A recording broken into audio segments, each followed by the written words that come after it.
नमस्कार दोस्तों, मैं प्रशांत आप सबका स्वागत करता हूं।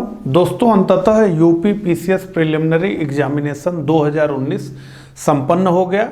मुझे उम्मीद है कि आप सब ने अपना बेहतर प्रदर्शन किया होगा और अब आप लोगों की जिज्ञासा जो है आंसर की को लेकर के काफ़ी बढ़ गई होगी। साथ ही साथ इस बार का पेपर किस प्रकार से आया इसकी भी जिज्ञासा जो है आपके मन में होगी और कई चीज़ें इस बार जो है अलग देखने को मिली। जैसे अगर डिफ़िकल्टी लेवल की बात करें तो इस बार पेपर थोड़ा डिफ़िकल्ट रहा। अगर 2018 से इसकी तुलना करें तब तो बहुत ही अधिक इस बार जो है पेपर डिफ़िकल्ट रहा।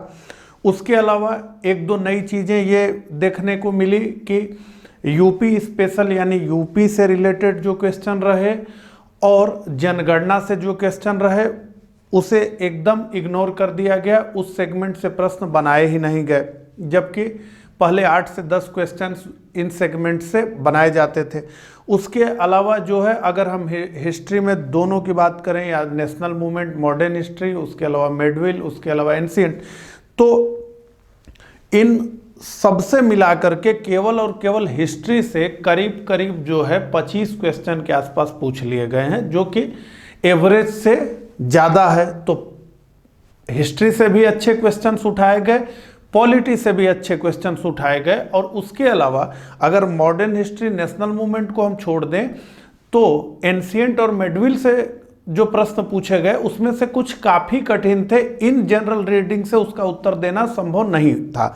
पॉलिटी में भी ऐसे ही कुछ क्वेश्चंस देखने को मिले जिनका उत्तर देना जो है काफ़ी मुश्किल था। उन सबको जो है हम इसमें देखेंगे। तो देखिए, सबके लिए ये पेपर मुश्किल था और काफ़ी लोग काफ़ी तरह की बात कर रहे हैं कि यूपीएससी के पैटर्न पर पेपर चला गया, लेकिन मुझे मेरा पर्सनल मानना है कि उस तरह का कोई पैटर्न नहीं गया। फैक्ट को ही थोड़ा सा जो है और डिफिकल्ट बना दिया गया। हालांकि कई क्वेश्चंस ऐसे भी देखने को मिले जिसमें कि उसका ऑप्शन तो देखने पर काफ़ी कठिन लग रहा था, लेकिन असल में वो क्वेश्चन बहुत आसान था। और ये इस तरह के ट्रिकी क्वेश्चन जो है करीब करीब जितना मैं पेपर देख पाया तो उसमें जो है ऐसे 10 से 15 क्वेश्चन जिन सेगमेंट्स को मैं अभी डिस्कस करने जा रहा हूं उनमें होंगे, यानी हिस्ट्री, यानी पॉलिटी, यानी जो है इकोनॉमी, इस तरह से इन सेगमेंट्स की मैं बात कर रहा हूं। ठीक है, तो अब हम जो है एक क्रम से क्वेश्चंस देखना शुरू करेंगे, उत्तर उनका समझेंगे और उसके अलावा जो है अगर उसमें कोई ट्रिक रही होगी तो वो भी हम देखेंगे। तो आधा पेपर मैं जो है डिस्क्राइब करूंगा, उसके बाद जो है दिवाकर सर आगे से करेंगे। ठीक है, तो बिना देर किए हुए शुरू करते हैं। तो पहले करंट अफेयर से शुरू करते हैं। तो आईएमएफ के नवनियुक्त प्रबंधक निदेशक हैं। ठीक है, तो इसका उत्तर जैसा कि आप जानते हैं ये क्रिस्टलिना जॉर्जिवा इसका उत्तर है। ठीक है, अगला, भारत सरकार द्वारा अक्टूबर 10, 2019 को प्रतिभाशाली बच्चों के कौशल समृद्धि के प्रोत्साहन हेतु आरंभ किया गया राष्ट्रीय कार्यक्रम है लक्ष्य प्रतिभा ध्रुव परिवर्तन। ठीक है, तो इसका उत्तर है सी, ध्रुव। अब ये जो है मैंने बाकायदा जो है इसे पढ़ाया था। तो करंट अफेयर्स में जो 2.5 घंटे का एक लेक्चर मैंने अपलोड किया था, आप अभी भी जाकर के देख सकते हैं, जिसमें हमने अलग अलग सेगमेंट की बात की। इकोनॉमी के लिए अलग बनाया था, उसके अलावा जो है साइंस एंड टेक्नोलॉजी, नेशनल परिदृश्य, अंतर्राष्ट्रीय परिदृश्य, ऐसे करके अलग अलग करके हमने जो लेक्चर्स बनाए थे, हमें मतलब आप जाके देख सकते हैं, अभी भी चैनल पे पढ़े हैं। केवल उसी 2 घंटे के लेक्चर से जो है करंट अफेयर्स के लगभग 90% सवाल पूछे गए हैं, उसमें आप देख सकते हैं। ठीक है, तो इसका उत्तर है ध्रुव। अगला, सूची 1 को सूची 2 से सुमेलित कीजिए और सूचियों के नीचे कूट से सही उत्तर चुनिए। ठीक है, तो देखिए, जब इंटरनेशनल इशूज को हम डिस्कस कर रहे थे करंट अफेयर्स में, तो उसी में थॉमस कुक को भी हमने जो है शामिल किया था और मैंने बड़े स्पष्टता से बताया था उसके बारे में काफ़ी चीज़ें, जिसमें हमने ये भी बात की थी कि जब ये कंपनी बंद हुई तो इसके 6 लाख पर्यटक विभिन्न देशों में फंस गए। ठीक है, तो ये थॉमस कुक जो है ये तो British tour and travel company है। ठीक है, तो ये हमें पता है, तो ए का तो 4 होगा। देखिए एक ट्रिक समझिए, अगर ए का 4 है तो ये ऑप्शन चला गया और ये ऑप्शन चला गया, तो अब बचा आपके पास बी और डी। तो बी और डी में से कोई एक जो है सही होना चाहिए, ठीक है। दूसरा नाम बहुत चर्चा में रहा इस साल जो है, ग्रेटा थनबर्ग का, ठीक है। तो ये पर्यावरण कार्यकर्ता के रूप में जो है, हाउ डेयर यू ऐसे करके इनका काफी चर्चित हुआ। अभी उसी लेक्चर में हमने बड़े डिटेल में इनके बारे में भी बात की। तो बी का तो होगा 3, और अगर बी का होगा 3 तो इसका उत्तर हो जाएगा डी, ठीक है, इसका उत्तर हो जाएगा डी, ठीक है। तो यही इसका जो है उत्तर होगा, ठीक है, डी। आगे बढ़ते हैं। वर्ष 2019 का नोबेल पुरस्कार दूसरी बार किसी महिला को दिया गया। इस पुरस्कार से सम्मानित होने वाली प्रथम महिला कौन थी? तो देखिए अब ये एक मुश्किल सवाल हो गया, कितने साल के नोबेल पुरस्कार के विजेताओं का नाम लोग याद करें। और इस बार जो है भारत के अभिजीत बनर्जी को नोबेल मिला इकोनॉमी का, और उनके पत्नी के साथ मिला। अब ये पूछ रहा है कि नोबेल का पुरस्कार अभी तक 2 लोगों को मिला है, एक तो हम जानते ही हैं, लेकिन पहली वो कौन थी जिन्हें नोबेल पुरस्कार मिला? तो ये चौथे का जो है उत्तर है डी, ठीक है, एलिनार ओस्ट्राम, इनको मिला था। ये एक मुश्किल प्रश्न जो है माना जाएगा निश्चित रूप से। आगे बढ़ते हैं।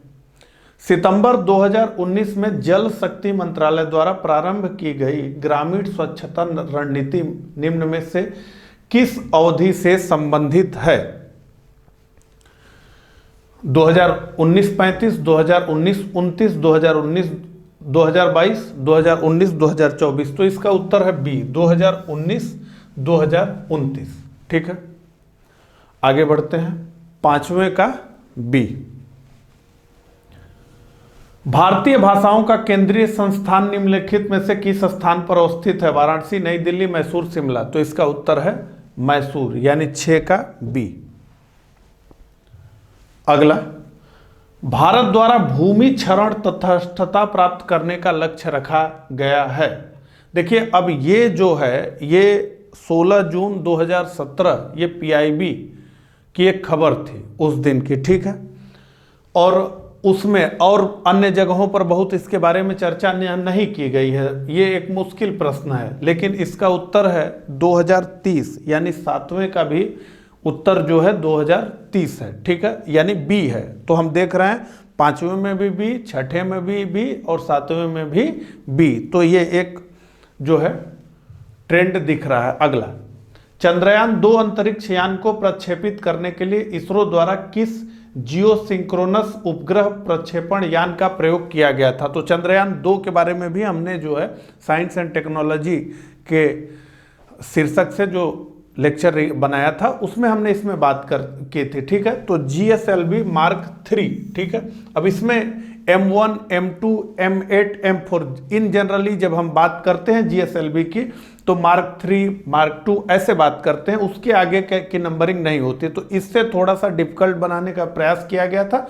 हालांकि GSLV Mark 3 से ये गया था, तो इसलिए 8वें का उत्तर हो जाएगा आपका ए। अगला, भारत के सबसे बड़े चरखे के संदर्भ में निम्नलिखित में से कौन सा कथन सही है? इसका उद्घाटन नोएडा में हुआ। यह उपयोग किए हुए प्लास्टिक कचरे से बना है। तो देखिए इसके बारे में दोनों वाक्य जो है सही है। केंद्रीय मंत्री स्मृति ईरानी जी ने इसका उद्घाटन किया। काफी बड़ा चरखा ये बनाया गया है और ये जो है प्लास्टिक कचरे से ही बना है और इसका उद्घाटन नोएडा में किया गया। तो इसलिए 9th का उत्तर है सी, यानी 1 और दोनों सही हैं। अगला, नीचे 2 कथन दिए गए हैं जिनमें ए को कथन ए तथा दूसरे को कारण आर कहा गया है। मानव विकास सूचकांक HDI एवं सतत विकास लक्ष्यों SDG पर आधारित भारतीय राज्यों की वरीयता में धनात्मक संबंध है। ADG लक्ष्यों के आधारभूत आयाम शिक्षा एवं स्वास्थ्य से घनिष्ठता के साथ अंतर संबंधित होते हैं। ठीक है, तो अब देखिए, अब इसमें जो है ए और बी को लेकर के निश्चित रूप से कंफ्यूजन है, तो आप भी कमेंट करके मुझे बताइएगा। हमारे तरफ से इसका उत्तर जो है बी। आगे बढ़ते हैं। बहुआयामी निर्धनता सूचकांक में सम्मिलित होता है। तो बहुआयामी निर्धनता सूचकांक को हमने बड़ा, जब वो आया रिपोर्ट नहीं तो हमने बड़े विस्तार से उसमें बात किया, मैप वगैरह सब बताया था कि इसमें कुल 3 संकेतक होते हैं। उन 3 संकेतकों में 10 आयाम होते हैं। शिक्षा है, स्वास्थ्य है, जीवन स्तर है। जीवन स्तर में बहुत सारी चीज हैं, आपके ऊपर छत है कि नहीं है, खाना घर में कैसे पकता है, बहुत सारी चीजें, पेयजल की सुविधा है कि नहीं। तो इसका उत्तर है 31 का 1, 2 एंड 3, ये तीनों। इसीलिए जो है बहुआयामी निर्धनता सूचकांक को जो है सबसे अच्छा प्रामाणिक माना जाता है निर्धनता के माप करने वाले सूचकांक से। ठीक है, तो 31 का उत्तर हो जाएगा डी, 1, 2 और 3। अगला, नीचे 2 कथन दिए गए हैं जिनमें एक को कथन ए तथा दूसरे को कारण आर कहा गया है। सतत विकास मानव समाज के कल्याण हेतु महत्वपूर्ण है। तो सतत विकास मानव समाज के कल्याण हेतु महत्वपूर्ण है, निश्चित रूप से है। सतत विकास से अभिप्राय ऐसे विकास से है जो भावी पीढ़ियों की जरूरतें पूरी करने की योग्यता को प्रभावित किए बिना वर्तमान समय की आवश्यकता पूरी करें। तो ये निश्चित रूप से है कि इस तरह का विकास जो है जिससे आगे भी चीजें जो है बढ़ती जाएं और केवल जो है उसका विनाश ना हो, इस तरीके से जो है जिस प्रकार से मधुमक्खी फूलों से रस को चूसती है। ठीक है, तो फूल उसी तरह खिले हुए दिखते हैं और मधुमक्खी का भी काम हो जाता है। तो उसी प्रकार से जो है इसकी बात की जा रही है। तो ए तथा आर दोनों सही है तथा आर ए की सही व्याख्या है। ए तथा आर दोनों सही है परंतु आर कथन ए की सही व्याख्या नहीं है। सतत विकास से अभिप्राय ऐसे विकास से है। ठीक है, तो देखिए अब इसमें भी अगर आप देखेंगे तो ये दोनों टैकल करेंगे ए बी, लेकिन इसका उत्तर जो है ए। ठीक है, थोड़ा ये कथन और कारण में उत्तर खोजना थोड़ा मुश्किल हो जाता है। ठीक है, आगे बढ़ते हैं। निम्नलिखित में से किस प्रत्यक्ष लाभ योजना को Guinness book of world record द्वारा विश्व की सबसे बड़ी प्रत्यक्ष लाभ योजना माना गया? मनरेगा, पहल, एनएसपी, उपरोक्त में से कोई नहीं। तो इसका उत्तर है पहल। ठीक है, बी को जो है माना गया है। तो 37 का उत्तर हो गया बी। आगे बढ़ते हैं। राष्ट्रीय खाद्य सुरक्षा अधिनियम के संदर्भ में निम्नलिखित कथनों में से सही है? यह 75% ग्रामीण और 50% शहरी जनसंख्या को आच्छादित करेगी। बिल्कुल करेगी। महिलाओं और बच्चों को पोषण संबंधी सहायता पर विशेष ध्यान देना, तो ऐसी व्यवस्था जो है निश्चित रूप से की गई है। इसके लिए 6 महीने से लेकर 6 साल तक के बच्चों को और उनकी माताओं को जो है आंगनबाड़ी केंद्रों पर भोजन की भी व्यवस्था, तो ये भी है। 18 वर्ष की आयु से अधिक की सबसे बड़ी महिला परिवार की मुखिया होगी, तो इसकी भी व्यवस्था की गई है जो है महिला सशक्तिकरण को देखते हुए। तो इसमें उत्तर होगा सी, 1, 2 एंड 3, यानी सारे ही सही हैं। तो 38 का सी। आगे बढ़ते हैं।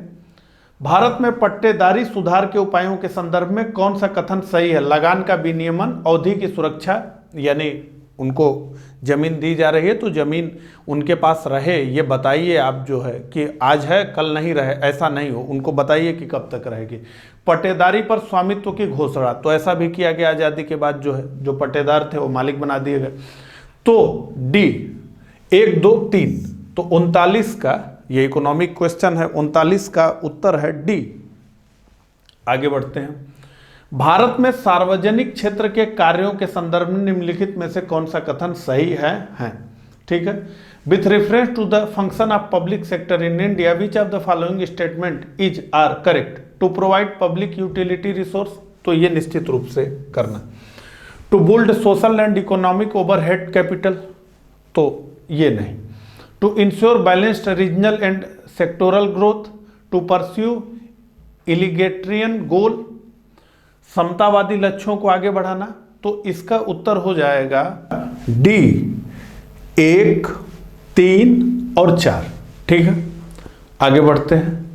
ये अब एक टफ क्वेश्चन था, और टफ नहीं बहुत टफ क्वेश्चन था।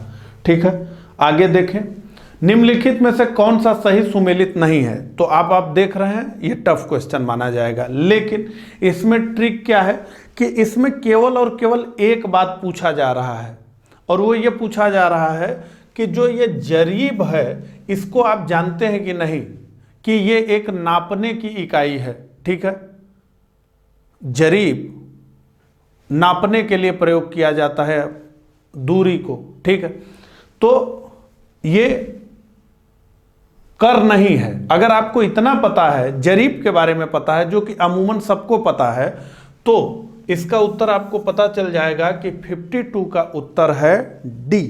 ठीक है, आगे बढ़ते हैं। उसी तरीके से जो है इस पे हम बात करते हैं। तो सूची 1 को सूची 2 से सुमेलित कीजिए और नीचे दिए गए कूटों से सही उत्तर चुनिए। तो आप जैसा कि आप प्रिपरेशन कर रहे हैं तो आपको पहले ही नजर में ये पता चल गया होगा कि ये प्रश्न कठिन प्रश्न हो गया।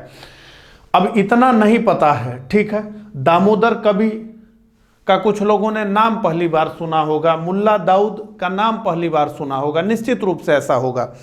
लेकिन एग्जामिनर जो है आपसे ये सब जानना ही नहीं चाहता है, ना तो दामोदर कवि के बारे में जानना चाहता, ना तो मुल्ला दाऊद के बारे में जानना चाहता, ना तो सोमनाथ के बारे में वो जानना चाहता है।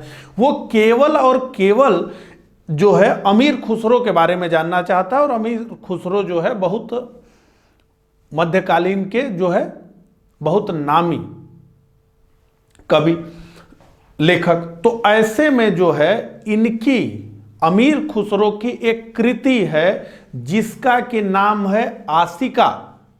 हालांकि ये बहुत फेमस नहीं है, आशिका, जिसमें कि जो है खिज्र खां और देवल रानी के प्रेम संबंधों की बात की गई है, अलाउद्दीन के पुत्र के। तो अगर आपको ये पता है कि अमीर खुसरो की एक कृति है आशिका, तो आपको उत्तर मिल गया। तो आप देखिए डी का अगर सेकंड है, अगर डी का सेकंड है तो अब सेकंड कहीं नहीं है। अब आपको कुछ नहीं करना है, आपको सीधे कहना है कि बी इसका उत्तर है। तो मुश्किल तो प्रश्न दिख रहे थे, लेकिन काफी ऐसे प्रश्न थे जो कि एकदम बेहद आसान थे। उसमें इस क्वेश्चन में केवल और केवल ये जानकारी चेक की जा रही है कि अमीर खुसरो की कृतियों के बारे में आपको पता है कि नहीं, और है तो कितना पता है। और अगर ये पता है तो फिर आपको कुछ भी पता करने की जरूरत नहीं, आपका उत्तर आ गया। तो 53 का उत्तर है बी। आगे बढ़ते हैं। निम्नलिखित राजाओं में से किसने अकबर के पूर्व तानसेन को संरक्षण दिया था? ठीक है, तो तानसेन जी ग्वालियर के थे, ग्वालियर के राजा ने भी उन्हें संरक्षण दिया था। लेकिन अकबर के सेवा में जाने से पूर्व जो है करीब 10 वर्षों तक जो है भाटा के राजा रामचंद्र सिंह ने जो है इन्हें शरण दी थी। ठीक है, मतलब उनके राज्य में ये रहे। तो 54 का आपका उत्तर हो जाएगा ए। आगे बढ़ते हैं। 55 काफी सुमेलित प्रश्न इस बार आए हिस्ट्री में। सूची 1 को सूची 2 से सुमेलित कीजिए और सूचियों के नीचे दिए गए कूट से सही उत्तर चुनिए। तो एक तरफ क्या है, एक तरफ तो राजवंश है, और दूसरी तरफ क्या है, तो दूसरी तरफ जो है उनसे संबंधित स्थानों का उल्लेख किया गया है। अब इसमें क्या है कि अगर हम ऑप्शंस को देखें तो थोड़ा मुश्किल हमारे लिए हो जाएगा इसका उत्तर निकालना। लेकिन अगर आप इतिहास पढ़ते हैं और दक्षिण की बात करते हैं तो पांड्य राजाओं की बहुत बात होती है। ठीक है, महाभारत में भी इनका उल्लेख है, काफी प्राचीन राजवंश माना जाता है पांड्य पांड्य पांड्य। तो वहां से एक शब्द निकलता है। यहां पूछना क्या है, देखिए ये और किसी के बारे में नहीं पूछा जा रहा है, ये केवल और केवल ये पूछा जा रहा था कि पांड्य मदुरै पर शासन करते थे, ये क्या आपको पता है? अगर आपको ये पता है कि पांड्य मदुरै पर शासन करते थे, जिसे मदुरा, मदुरै, यहां मदुरा लिखा है, मदुरई, कई नामों से जाना जाता है। तो अगर आपको पता है कि पांड्य मदुरा पर शासन करते थे इतना, और आपको कुछ नहीं पता है, तो बी का 3 यानी जो है आपका उत्तर यहां निकल गया।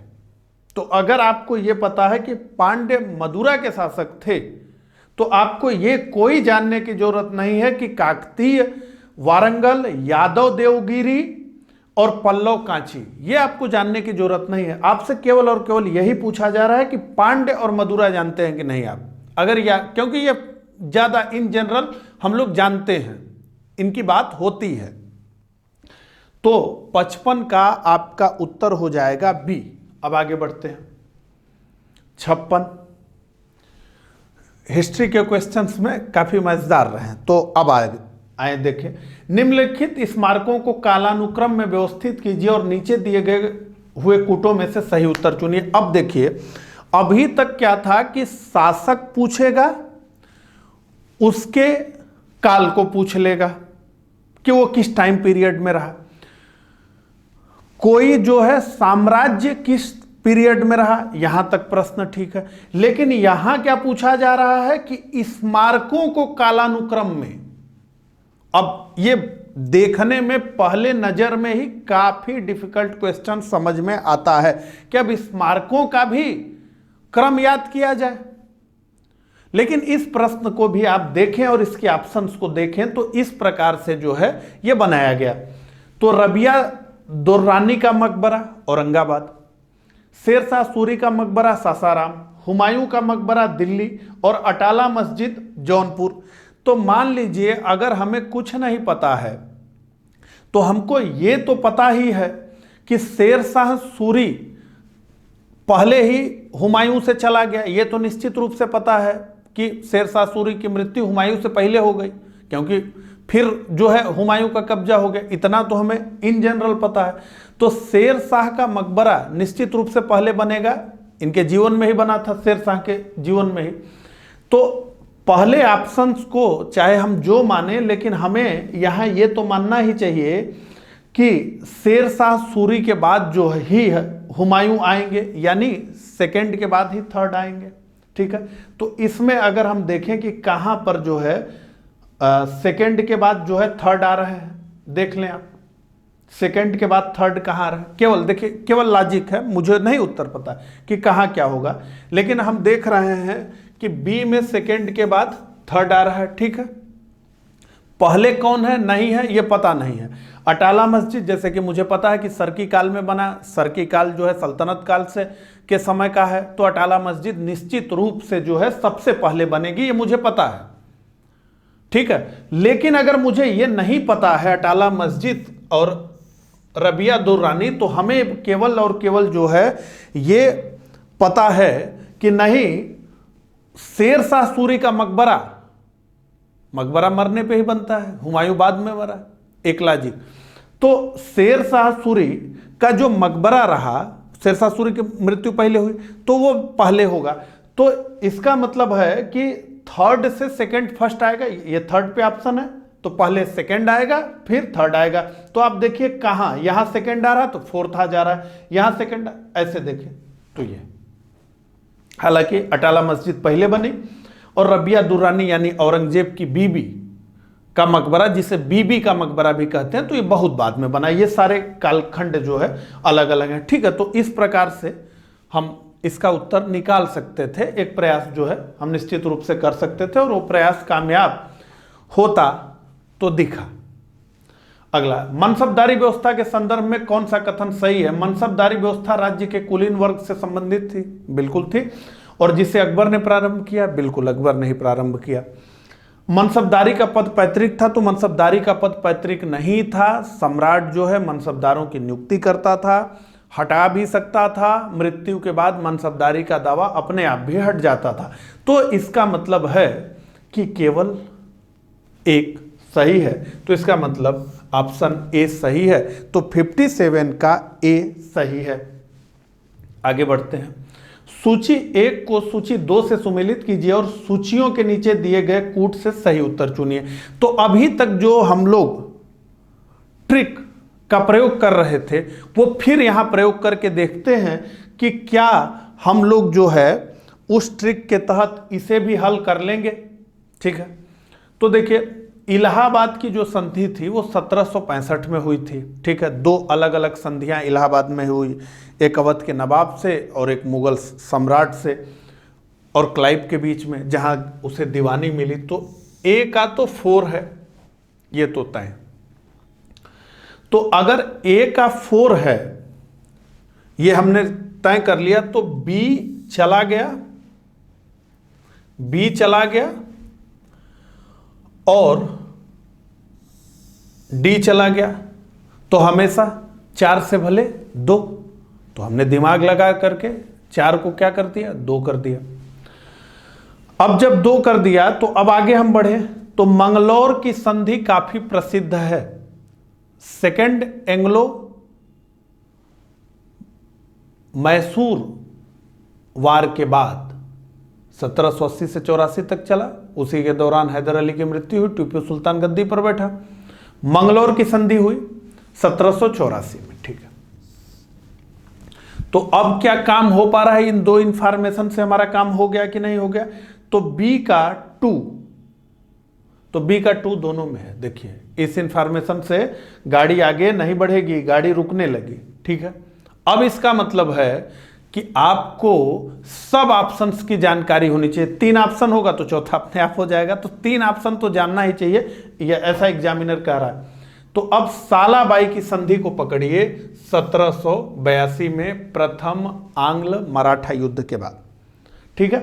तो सी का 1 होगा, तो सी का 1 यहां है। तो इसका मतलब है कि उत्तर आपका जो 58 का होगा वो सी होगा। और इलाहाबाद की संधि को अगर पकड़ के हम ऑप्शंस को देखें, जैसा कि इलाहाबाद की संधि थोड़ी प्रसिद्ध है, ठीक है, बक्सर के युद्ध के बाद हुई बड़ी संधि थी। इसी संधि ने जो है एक व्यापारी से अंग्रेजों को भारत में शासक बना दिया। तो ये उम्मीद की जाती थी कि इसी से देखा जाए। तो अगर इस पैटर्न से हम चलें तो निश्चित रूप से एग्जामिनर ये चाहता था कि आपको सब पता है कि नहीं, 1 से गाड़ी बढ़ने वाली नहीं थी, कम से कम 3 तो पता ही होना चाहिए, ठीक है। और 3 पता होगा तो इसका मतलब सब पता है। अब आगे बढ़िए, निम्नलिखित घटनाओं को कालानुक्रम में व्यवस्थित कीजिए और नीचे दिए गए कूटों में से सही उत्तर चुनिए, ठीक है। पूना पैक्ट, गांधी इरविन समझौता, क्रिप्स मिशन, सविनय अवज्ञा आंदोलन। तो अब इसमें जो है किस प्रकार से कालानुक्रम में व्यवस्थित करना है। तो देखिए सविनय अवज्ञा आंदोलन हुआ, उसी सविनय अवज्ञा आंदोलन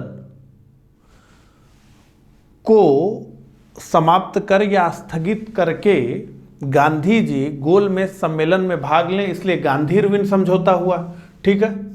तो ये पहले होगा और ये इसके बाद होगा। और इसी सम्मेलन के बाद जो है सांप्रदायिक पंचांग आ गया, जिसमें कि दलितों के लिए भी सेपरेट इलेक्टोरल की बात हो गई, जिसके बाद महात्मा गांधी अनशन पे चले गए। तो पूना पैक्ट हुआ, ठीक है। और क्रिप्स मिशन सबसे बात की चीज है।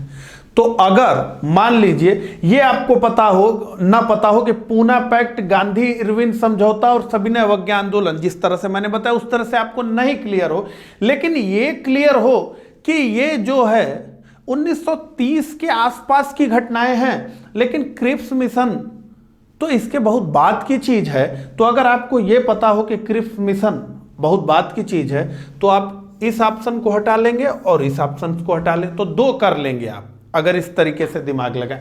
हालांकि जो है इसका उत्तर होगा सी, पहले सविनय अवज्ञा आंदोलन, फिर गांधी इरविन समझौता, फिर पूना पैक्ट और अंत में क्रिप्स मिशन, ठीक है।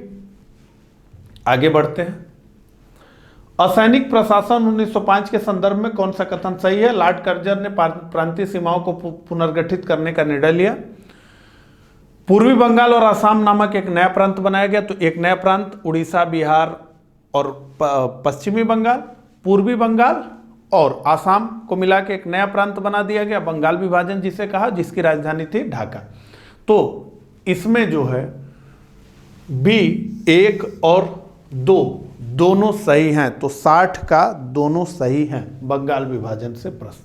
अगला, मुस्लिम लीग एवं भारतीय राष्ट्रीय कांग्रेस के बीच राजनीतिक गतिरोध को दूर करने के लिए CR फार्मूला किसने बनाया। अब ये एकदम आसान क्वेश्चन है, नाम भी ले रहे हैं, C Rajagopalachari, CR formula, C Rajagopalachari formula. तो इसका उत्तर है बी, C राजगोपालाचारी फार्मूला। ठीक है, तो 61 का बी, ये एकदम बेहद आसान प्रश्न था। आगे बढ़ते हैं। The rise and growth of economic nationalism in India के लेखक थे। तो अब ये एक कठिन प्रश्न है और इस प्रश्न में आपका दिमाग भी नहीं चल पाएगा। ठीक है, तो ऐसे प्रश्न जो है छोड़े ही जा सकते हैं, क्योंकि 150 में कितने आपको करने हैं? 150 में 120, 110, उतना नहीं, तो 100 से भी काम चल जाएगा। तो ऐसा जरूरी नहीं कि सब प्रश्न किया ही जाए, ये थोड़ा जो है प्रश्न कठिन है। हालांकि इसका उत्तर है डी, बिपिन चंद्र। आगे बढ़ते हैं 63 पे। निम्नलिखित में से भारत के संविधान के किसमें पर्यावरण संरक्षण एवं संवर्धन तथा वन्य व वन्य जीव की रक्षा के प्रावधान किए गए हैं? तो केवल राज्य के नीति निर्देशक तत्वों में, केवल मूल कर्तव्यों में। और देखिए ये प्रश्न बनाने का जो है जो आइडिया है वो देखिए, कई प्रश्न पूछे जाने की शैली ही गलत हो जा रही है। अगर जो है ये केवल शब्द आपने प्रयोग किया तो सी कैसे सही हो जाएगा? हालांकि है दोनों में, डीपीएसपी में भी बात की गई है और मौलिक कर्तव्यों में भी इसकी बात की गई है। तो इसका उत्तर है ए और बी, लेकिन यहां पर केवल शब्द का प्रयोग, तो 63 का सी उत्तर है। ठीक है, अब आगे बढ़ते हैं। पंचायतों के संदर्भ में निम्न में से कौन सा कथन सही है? 50% सीट अनुसूचित जाति, अनुसूचित जनजाति की महिलाओं के लिए आरक्षित होगा। ठीक है, तो ऐसा तो कुछ नहीं है, ये तो जो है 1/3 का मामला है और सभी वर्ग के लिए। ग्राम सभा एक निकाय है जिसमें गांव के रहने वाले सभी लोग होते हैं और मध्यवर्ती स्तर पर एक पंचायत होगा। ठीक है, तो इसमें से कौन कौन सा जो है सही है ये पूछा जा रहा है। तो महिलाओं के लिए तो 50% नहीं है, ये तो 1 नहीं होगा। ठीक है, तो अब 2 और 3 और केवल 3 की बात जो है हो रही है। तो मध्यवर्ती स्तर पर एक पंचायत होगा। यहां पर यह भी जिक्र नहीं किया जा रहा कि क्षेत्र पंचायत होगा कि जिला पंचायत होगा। मध्यवर्ती स्तर पर त्रिस्तरीय पंचायती राज, तो मध्यवर्ती स्तर पर क्षेत्र पंचायत होगा। ठीक है, ब्लॉक समिति होगी। अब यहां पर उसकी बात जो है नहीं की जा रही है कि मध्यवर्ती स्तर पर एक पंचायत होगा, ग्राम पंचायत होगा कि क्षेत्र पंचायत होगा। ऐसा कुछ स्पष्टीकरण जो है लिखना चाहिए था। तो मेरे हिसाब से जो है इस प्रश्न में उस तरह की चीजें नहीं, बाकी आप लोग कमेंट करके बताइए।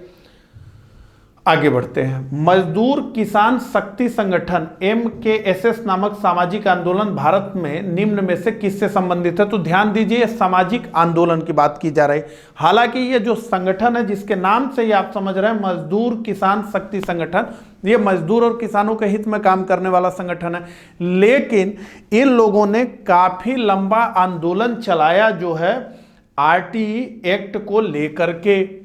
तो उस आंदोलन से ये लोग संबद्ध हैं।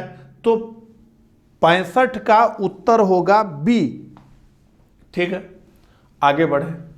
राष्ट्रीय सामाजिक सहायता कार्यक्रम में गरीबी रेखा से नीचे के लिए निम्न कार्यक्रम सम्मिलित नहीं है। अब ये भी प्रश्न आप देखें तो बेहद मुश्किल प्रश्न है, यह आसान प्रश्न नहीं है। ऐसे प्रश्न जो है छोड़े जाने लायक ही हैं, इनका उत्तर बड़ा मुश्किल है। राष्ट्रीय परिवार लाभ कार्यक्रम, अन्नपूर्णा, महिला किसान सशक्तिकरण परियोजना, उपरोक्त सही। तो देखिए यहां तो 66 का इसका उत्तर सी है। हालांकि ये एक मुश्किल प्रश्न है, इसका जो है ध्यान रखिए। अगला, किसने कहा भारत एक अर्ध संघात्मक राज्य है? Who said India is a quasi federal state? ठीक है, तो Ivor Jennings, Lord Bryce, AJ Laski, KC wear ने जो है ये बात की थी। तो 67 का जो है डी। अगला, अब देखिए ये करंट से जुड़ा हुआ जो है एक पॉलिटी के ही प्रश्न के रूप में इसे हम रख सकते हैं, लेकिन ये करंट से जुड़ा हुआ। ठीक है, इसे भी देखिए, बहुत आसान है, हालांकि देखने में मुश्किल लग रहा है। निम्न घटनाओं को कालानुक्रम में व्यवस्थित कीजिए और नीचे दिए गए कूट में से सही उत्तर चुनिए।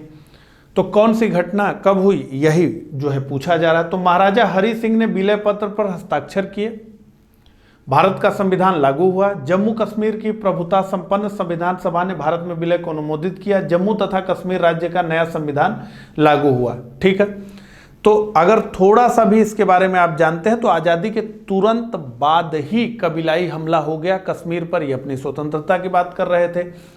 तो जो है अक्टूबर में 47 में महाराजा हरि सिंह ने हस्ताक्षर किए। तो ये तो पहली घटना है। अगर ये आपको पता है कि ये पहली घटना है, मतलब इन चारों में ये पहले हुआ, तो आप इतना समझ लें कि ये दो ऑप्शन तो खत्म हो गए आपके। अब क्या बचा, अब बचा ए और बचा सी। अब पूछा जा रहा है कि भारत का संविधान लागू हुआ अब इसमें से, और जम्मू कश्मीर की प्रभुता संपन्न संविधान सभा ने भारत में विलय का अनुमोदन किया। इन दोनों का उत्तर अगर आप ढूंढ लेंगे तो इसको क्रैक कर लेंगे, लेकिन इसका जो है थोड़ा सा इसके लिए ज्ञान की जरूरत है, ऐसे ये नहीं ढूंढा जा सकता। तो भारत का संविधान पहले लागू हुआ, ठीक है, और उसके बाद जो है जम्मू कश्मीर की संविधान सभा ने भारत के विलय को माना, तो 54 में माना। और सबसे अंत की घटना जम्मू कश्मीर राज्य के संविधान का लागू होना है। तो अगर मान लीजिए आप इसमें नहीं डिफ्रेंशिएट कर पा रहे थे, तो आप अगर ये जानते कि ये सबसे बाद में हुआ है, अगर ये आपको सूचना होती, ठीक है, तो आपको ये पता है कि ये लास्ट में होगा, तब भी आप उत्तर तक पहुंच सकते थे। ठीक है, इस तरीके से जो है प्रयास करने पे जो मैं बता रहा हूँ 10-12 क्वेश्चंस अच्छे किए जा सकते हैं। 1/3 की नेगेटिव मार्किंग है, लेकिन फिर भी दिमाग लगा के तो कुछ प्रश्न जो है आपको ठीक करने ही पड़ेंगे। ठीक है, सबका उत्तर तो आएगा नहीं। और अब जो है जिस प्रकार से पेपर इस बार आपने देखा है या देख रहे हैं, तो ये तो पता चल ही गया कि पूरा प्राचीन इतिहास पढ़ने के बाद भी हो सकता है कि हाथ में 10 में से 5 क्वेश्चन ही पकड़ में आए। तो ये सब चीज तो करनी पड़ेगी। अगला, केंद्रीय कानूनों का संवैधानिक वैधता के संबंध में भारत के सर्वोच्च न्यायालय की अन्य अधिकारिता है। तो निश्चित रूप से जो है न्यायिक समीक्षा का तो अधिकार है ही कि संविधान के मूल ढांचे से के विपरीत तो नहीं है, मूल भावना संविधान की प्रभावित तो नहीं कर रहा है। ठीक है, तो ये तो अधिकारिता है ही। और सर्वोच्च न्यायालय भारतीय संविधान का क्या है, संरक्षक है। तो निश्चित रूप से जो है, क्यों सर्वोच्च न्यायालय भारतीय संविधान का संरक्षक है, इसीलिए केंद्रीय कानूनों का संवैधानिक वैधता के संबंध में सर्वोच्च न्यायालय जांच करता है। तो इसका मतलब है कि 69 का ए और आर दोनों सही हैं, और आर कथन ए की सही व्याख्या है, तो निश्चित रूप से वो सही व्याख्या है। तो 69 का ए। आगे बढ़ते हैं। भारत में राष्ट्रीय पंचायती राज दिवस मनाया जाता है। तो भारत में राष्ट्रीय पंचायती राज दिवस मनाया जाता है 24 अप्रैल को। आगे बढ़ते हैं, सीधा फैक्चुअल। 42वें संविधान संशोधन द्वारा किस अनुच्छेद के माध्यम से श्रमिकों की प्रबंधन में भागीदारी सुनिश्चित की गई? तो देखिए, एक चीज आप समझ लीजिए, आपको पता है कि मूल संविधान के बाद काफी अनुच्छेद बढ़ाए गए। आप अगर पॉलिटी पढ़ते हैं तो इतना तो तय है कि आपको ये आइडिया हो जाएगा कि मूल संविधान में जो लिखा है तो इस तरह 45, 46, 12, 13, 15, लेकिन जो चीज अमेंडमेंट से जो आर्टिकल्स आए संविधान में, जैसे मौलिक कर्तव्य आया, जैसे डीपीएसपी में कुछ चीजें बढ़ाई गई, तो जो भी आता है उसे हम क्या देखते हैं कि नंबरिंग सीक्वेंस 395 ही रहे, तो इसके लिए हम देखते हैं ए बी करके लिखते हैं। तो अगर ये आपको ये नहीं पता है कि ये संशोधन से आया कि नहीं आया, ये मैं नहीं कह रहा, ये कुछ भी नहीं पता, लेकिन यहां तो कह रहा है कि 42वें संविधान संशोधन द्वारा किस अनुच्छेद के माध्यम से श्रमिकों की प्रबंधन भागीदारी सुनिश्चित की, तो ये बता रहा है कि संशोधन से आया। अगर कोई संशोधन से आएगा तो निश्चित रूप से वो 38-45 ऐसे लिख करके नहीं आएगा, वो 38A, 38B, 45A, 45C इसी तरीके से आएगा, क्योंकि मूल संविधान में था नहीं, ये बाद में जोड़ा गया है। तो अगर ये तर्क आपको पता है, ये आर्गुमेंट, देखिए पढ़ने से ही ये सारी चीजें धीरे धीरे आती हैं, इसके लिए बहुत ज्ञान की जरूरत नहीं। तो ये आपको पता हो जाना चाहिए कि यही दोनों में उत्तर छिपा है। अब हालांकि आपको उत्तर नहीं पता तो मैं ये नहीं कह रहा कि आप इसको क्रैक कर लेंगे, लेकिन इतना तो तय है कि 2 में से 4 में से 2 कर लेंगे, तो इसलिए हमेशा कहा जाता है कि 4 से भले 2, जहां ऑप्शन टिक करना हो वहां की बात है, नहीं तो ऐसे तो 2 से भले 4 ही। तो अब 2 से आपने क्या कर लिया, 4 से आपने क्या कर लिया, इसको 2 कर लिया।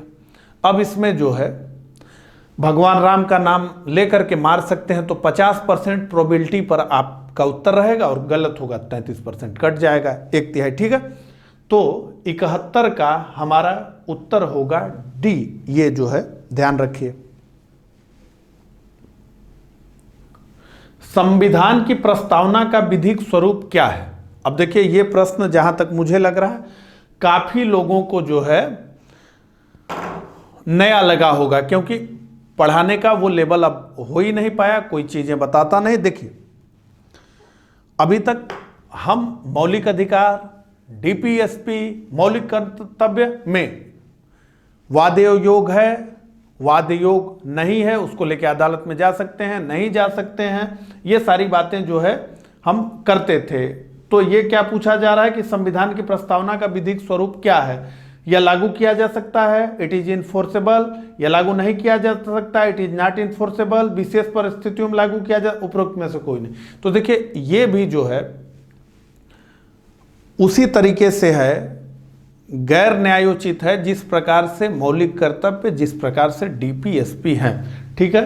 तो इसका उत्तर है बी, ये लागू नहीं किया जा सकता, ठीक है। इसको लेकर के आप कोर्ट में भी नहीं जा सकते, ये इस तरीके की चीजें हैं कि उसमें क्या लिखा है वो सारी चीजें जो है लागू करवाई। अगला, भारतीय संविधान के अनुच्छेद 162 के शीर्षक के संबंध में निम्न में से कौन सा सही है? तो देखिए एकदम सीधे सीधे फैक्ट पूछ लिया गया, ठीक है। तो मुख्य जो आर्टिकल्स हैं वो आपको याद कर रखने पड़ेंगे। इसका उत्तर है ए, राज्य की कार्यपालिका शक्ति का विस्तार, उसका जो है शीर्षक है, उसका जो है हेडिंग है, ठीक है। तो 73 का आपका उत्तर हो जाएगा ए। आगे बढ़ते हैं। निम्नलिखित में से किस मंदिर को विदर्भ के खजुराहो के रूप में जाना जाता है? ठीक है, तो मार्कंडेश्वर मंदिर को जो है ऐसा जाना जाता है। तो 74 का जो आपका उत्तर होगा वो होगा ए। आगे बढ़ते हैं। नीति आयोग के अनुसार भारत में नवाचार सूचकांक 2019 में निम्नलिखित में से कौन सा राज्य शीर्ष पर है? तो इंडेक्सेस का जो हमारा लेक्चर था उसमें जो है नीति आयोग ने 2 इंडेक्स जारी किया था, उसके बारे में हमने बात की थी और मैंने ये भी बताया था कि इसे दिमाग में जरूर रखिएगा क्योंकि नीति आयोग ने इसे जारी किया है। अब आप लोगों ने पता नहीं जो है उसे देखा या नहीं देखा, अगर देखा हो और अभी मुझे आप सुन रहे हो तो कमेंट करके जरूर बताइएगा। और जो करंट अफेयर्स जिसने भी पूरा देखा और जितने जो है क्वेश्चंस आप लोगों को एग्जाम में दिखे वो भी मुझे कमेंट करके जरूर बताइए, ठीक है। तो देखिए इसमें जो है कर्नाटक शीर्ष पर था और झारखंड सबसे नीचे था, ठीक है, इसकी बात हमने की थी। आगे बढ़ते हैं। तो 77 का आपका उत्तर होगा डी, 77 का उत्तर डी। अगला 78, बुकर प्राइज विजेता 2019 पुस्तक गर्ल वीमेन अदर के लेखक लेखिका हैं, ठीक है। तो इसका उत्तर है बर्नाडीन इवारिस्तो, ठीक है, डी। तो 78 का उत्तर आपका डी। आगे बढ़ते हैं। विश्व महिला एकल बैडमिंटन मुकाबले में भारत को पहला स्वर्ण पदक दिलाने के लिए पीवी सिंधु ने फाइनल मैच में किसको हराया? तो ये जिस प्रकार से अन्य स्पोर्ट्स की स्थिति है भारत में, ये एक मुश्किल भी प्रश्न हो सकता है, हालांकि इसका उत्तर है श्री नोजोमी ओकुहारा। अगला, ये भी जो है अंतर्राष्ट्रीय घटनाक्रम में हमने इसके बारे में बात की थी। भारतीय प्रधानमंत्री नरेंद्र मोदी द्वारा हाल ही में भूटान में किस जल विद्युत परियोजना का उद्घाटन किया गया था? तो मांगदेछू विद्युत परियोजना थी, इसकी भी हमने बात की थी। अगला, त्रियाचार्य उपेंद्र महारथी की पुस्तक बेड़ू शिल्प का संबंध निम्नलिखित में से किस कला से? अब ये बहुत मुश्किल प्रश्न है, निश्चित रूप से इसका जवाब जो है शायद 2-5% लोग दे पाए, और जो है ऐसे में ये प्रश्न छोड़े जाने लायक ही था। 81 का जो है उत्तर है सी, ठीक है। बांसकला। आगे, निम्नलिखित में से कौन सा एक दुनिया का पहला 100% जैविक राज्य है? तो ये जो है प्रश्न काफी चर्चा में रहा, इसलिए इसका उत्तर आपको जानना चाहिए और इसका उत्तर है सिक्किम, भारत। तो 82 का उत्तर है सी। आगे बढ़ते हैं। पैरा एथलीट दीपा मलिक, जिन्हें वर्ष 2019 का राजीव गांधी खेल रत्न पुरस्कार दिया गया, किस खेल से संबंधित है? बैडमिंटन, डिस्कस थ्रो, गोला फेंक, भारोत्तोलन। तो इसका उत्तर है 83 का सी। आगे बढ़ते हैं। संयुक्त राष्ट्र जलवायु कार्यवाही सम्मेलन 2019 का आयोजन निम्न में से किस शहर में किया गया? पेरिस, जेनेवा, दोहा, न्यूयॉर्क। तो न्यूयॉर्क में इसका आयोजन किया गया। तो 84 का उत्तर आपका हो गया डी। आगे बढ़ते हैं। भारत में निर्भरता अनुपात, डिपेंडेंसी रेशियो घट रहा है क्योंकि 15 से 59 वर्ष की जनसंख्या सापेक्षतया अधिक है। तो अधिक लोग जो है कार्यशील आयु समूह में है, तो वो डिपेंडेंट नहीं है, इसलिए वो घट रहा है। आगे बढ़ते हैं। निम्नलिखित में से कौन सा सतत विकास लक्ष्य एसडीजी भारत में 2030 तक सभी के लिए पानी की उपलब्धता और इसके स्थायी प्रबंधन को लक्षित करता है? तो अब ये जानना चाहते हैं कि आप सभी एसडीजी गोल्स को जो है जानें, तो ये एक मुश्किल प्रश्न हो जाएगा निश्चित रूप से। इसका उत्तर है ए। आगे बढ़ते हैं।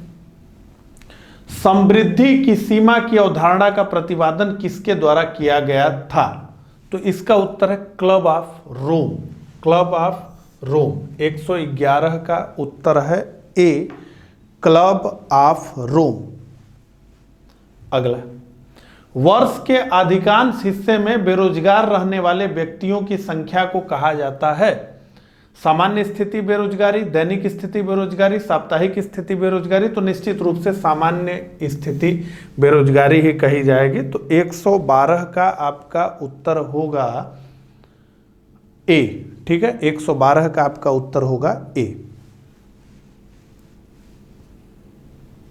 अगला, कारपोरेट सामाजिक उत्तरदायित्व सीएसआर के संदर्भ में निम्न में से कौन सा कथन सही है? कंपनी एक्ट 2014 ने सीएसआर को अनिवार्य बना दिया है। तो निश्चित रूप से कंपनी एक्ट 2014 ने कहा कि सीएसआर जो है अनिवार्य होगा, स्वैच्छिक नहीं होगा। और दूसरी बात यह कि यह करने वाला उस समय भारत दुनिया का पहला देश था। उसके बाद इसके अंतर्गत आने वाली कंपनियों को आपने वार्षिक शुद्ध लाभ का 1%, यही गलत हो गया, ये 2% है। ठीक है, ये 1% नहीं है, 2% है। तो इसलिए सेकंड तो गलत हो गया, तो केवल बचा एक सही। तो इसलिए 113 का जो उत्तर सही होगा वो होगा ए। आगे बढ़ते हैं। जीवन की भौतिकी गुणवत्ता सूचकांक किसके द्वारा विकसित किया गया है? अब ये सूचकांक निश्चित रूप से बहुत सारे लोगों ने इसके बारे में सुना भी नहीं होगा और इस हिसाब से कठिन प्रश्न है। मोरिस डी मोरिस द्वारा ये विकसित किया गया है। तो 114 का आपका उत्तर है ए।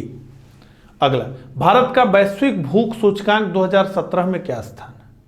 2017 में ध्यान दीजिए, तो इसका उत्तर है 100। ठीक है, 100वां स्थान था 2017 में वैश्विक भूख सूचकांक में भारत का स्थान। आगे बढ़ते हैं। नीचे दो कथन दिए गए हैं जिनमें एक को कथन ए और दूसरे को कारण आर कहा गया है। फिर से मध्यकालीन भारत शुरू हो रहा है। अकबर ने शेरशाह की तरह राज्य के सिक्कों के प्रचलन को नियमित करने का प्रयास किया। जी हां, किया। कारण, शेरशाह की मुद्रा पद्धति के समान अकबर के समय का ताम्र का प्रमुख सिक्का दाम था। नीचे दिए गए कूटों में से सही उत्तर का चयन कीजिए। तो इसका उत्तर जो है क्या होगा? तो इसका उत्तर होगा बी, कथन ए और कारण आर दोनों सही हैं, किंतु कारण आर कथन ए की सही व्याख्या नहीं है। ठीक है, मुहर काफी प्रसिद्ध थी अकबर के यहां। तो ये जो है, अब देखिए, ये एक कठिन प्रश्न जो है आपके सामने आ गया।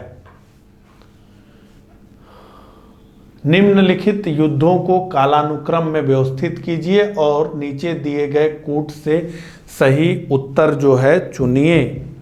तो देखिए, इसका उत्तर सीधे मैं बताता हूं, ए है पहले बिलग्राम का युद्ध, फिर सरनाल का युद्ध, फिर धर्मत का युद्ध, फिर जजाऊ का युद्ध। ठीक है, तो 128 का आपका उत्तर ए है। आगे बढ़ते हैं।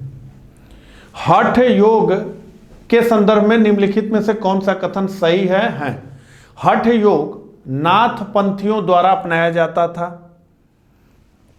तो निश्चित रूप से नाथ पंथ से ही आपके जो है हम लोगों के मुख्यमंत्री योगी आदित्यनाथ जी आते हैं। ठीक है, तो ये लोग हठ पंथ करते हैं। इन लोगों को गुरु मत्स्येंद्र जी जो है हठ योग का काफी उन्होंने विकास किया। उसके अलावा पूछा जा रहा है कि हठ योग क्रिया को सूफी संतों ने भी अपनाया था। अब बहुत सारे सोर्सेस में ये पढ़ने में है कि हठ योग को जो है कुछ सूफी संतों ने अपनाया भी था, तो इस हिसाब से इसका उत्तर है सी, 1 और 2 दोनों। अगला, हालांकि ये बहुत मुश्किल प्रश्न था। ठीक है, और जो है मुख्यमंत्री जी इसी संप्रदाय से आते हैं। निम्नलिखित में से कौन सी एक विशिष्टता इक्ता व्यवस्था की नहीं है? ठीक है, इक्ता स्टेट को कहा जा रहा था मध्यकालीन भारत में, तो इक्ता एक राजस्व एकत्रित करने की व्यवस्था थी निश्चित रूप से।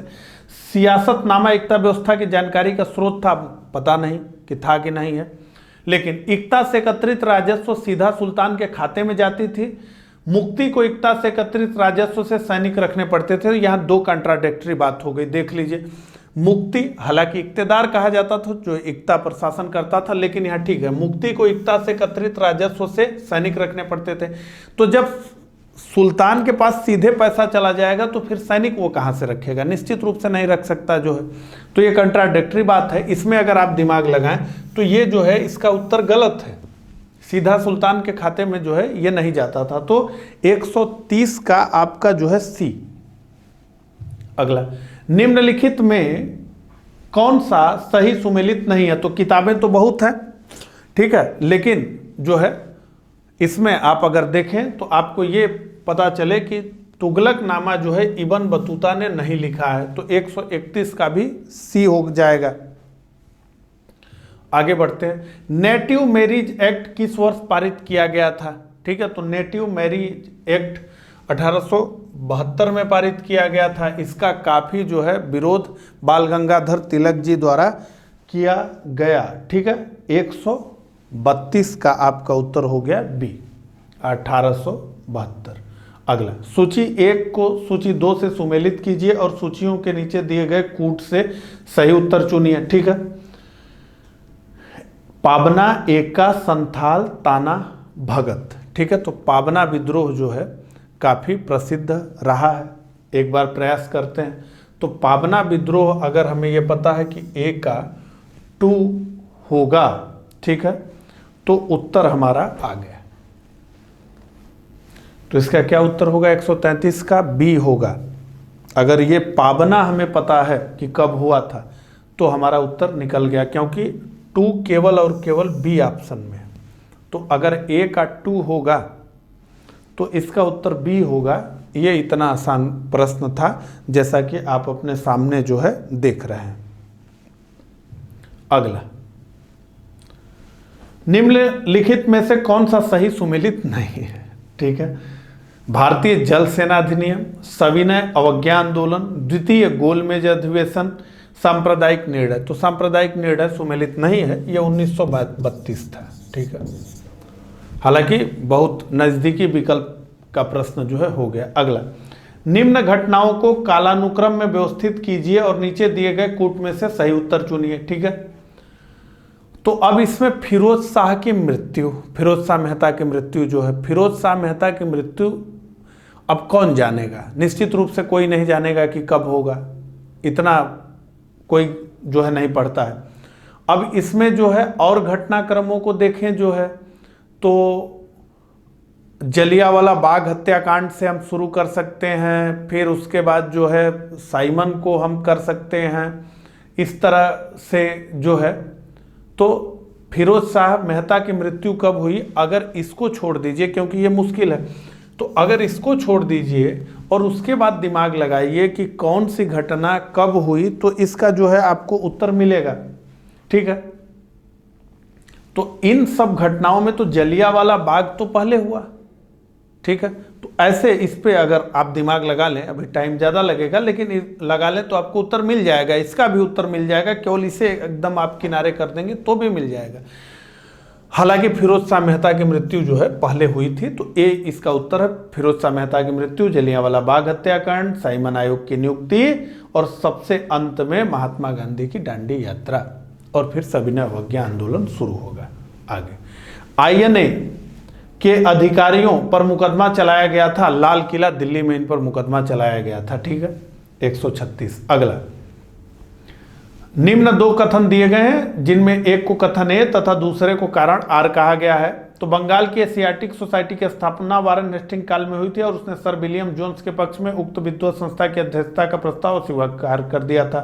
कारण आर, वारेन हेस्टिंग्स स्वयं एक उद्भट विद्वान तथा प्राच्य विद्या का प्रखर समर्थक था जो संस्कृत, फारसी और अरबी के अध्ययन को प्रोत्साहित करता था।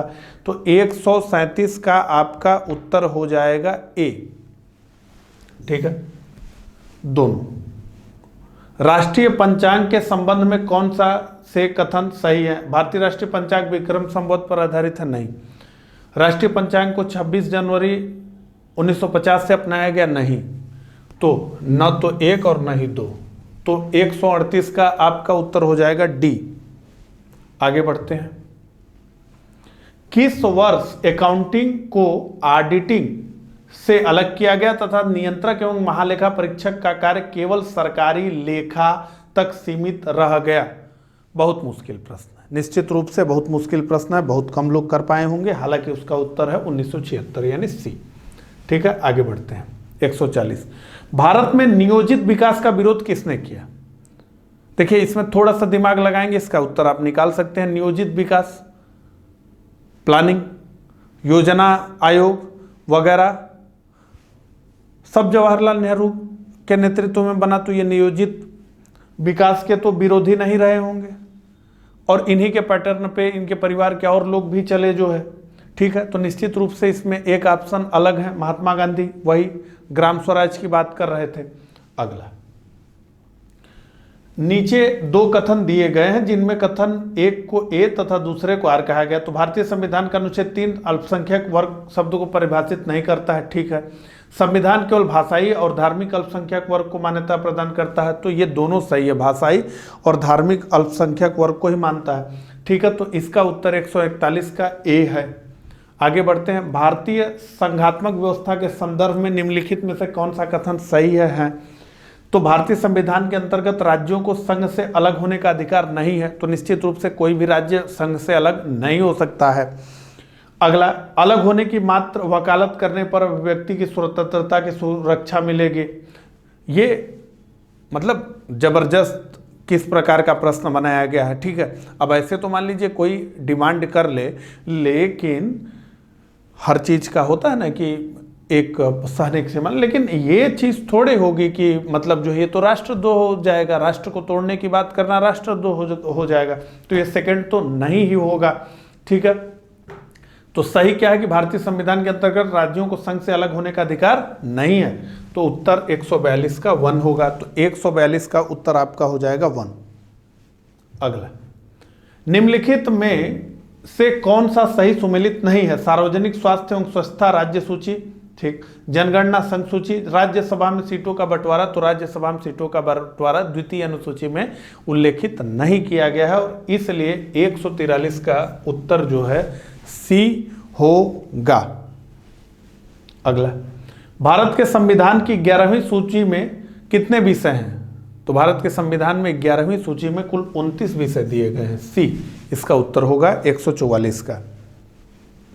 अगला, प्रधानमंत्री कार्यालय के संबंध में निम्नलिखित में से कौन सा कथन सत्य है? यह 1977 में अस्तित्व में आया, तो पीएमओ 1977 में ही आया, ठीक है। उससे पहले प्रधानमंत्री सेक्रेटरीट होता था, ठीक है। तो पीएमओ 1977 में अस्तित्व में आया और इसका प्रधान सचिव कैबिनेट सचिव होता है, तो ये दोनों सही है, 1 और 2, ठीक है। तो 1 और 2 यानी जो है 145 का आपका सही उत्तर है बी। आगे बढ़ते हैं। भारतीय संविधान की 6ठी अनुसूची के प्रावधान निम्नलिखित में से किस राज्य में लागू होते हैं? तो इसका उत्तर है ए, त्रिपुरा, ठीक है। इसका 146 का उत्तर है ए, त्रिपुरा। आगे बढ़ते हैं। धन विधेयक भारत के संविधान के किस अनुच्छेद में परिभाषित किया गया है? तो अनुच्छेद 110 बी। और अगला, सितंबर 2019 में, इसकी भी बात हमने की थी इंटरनेशनल इशूज के लेक्चर में। सितंबर 2019 प्रधानमंत्री मोदी द्वारा उद्घाटित सीमा पार तेल पाइपलाइन निम्नलिखित में से किन दो शहरों को जोड़ती है? तो मोतिहारी तथा अमलेखगंज, ये नेपाल में है, मोतिहारी बिहार में है। ठीक है। अगला, यूनेस्को विश्व धरोहर समिति द्वारा इसके किस शहर में संपन्न हुए 43वें सत्र में जयपुर को विश्व धरोहर स्थल के रूप में सूचीबद्ध किया गया? तो बाकू अजरबैजान में जो सम्मेलन हुआ उसी में विश्व धरोहर स्थल के रूप में जो है जयपुर को स्थान दिया गया। ठीक है। तो ये इतनी सारी चीजें थी। अब जो है आगे दिवाकर सर जो है और जो प्रश्न है उन्हें डील करेंगे। तो मुझे यहीं से इजाज़त दीजिए। नमस्कार।